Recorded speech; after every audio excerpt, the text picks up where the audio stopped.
All right, so when I was at the Bothwell auction, I saw the old posters going for a ton of money, in the thousands of dollar range. So I thought it'd be kind of cool to do something like that to commemorate our trip in the Dodge. So I have a buddy who does album covers, like CD covers.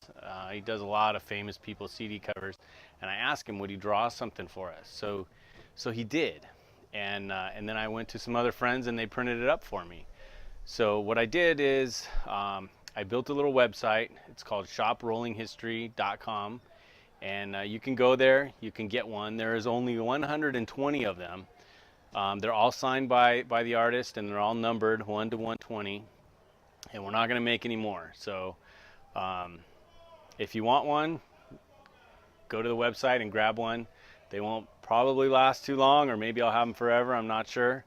But I have one, and hopefully you can get one too.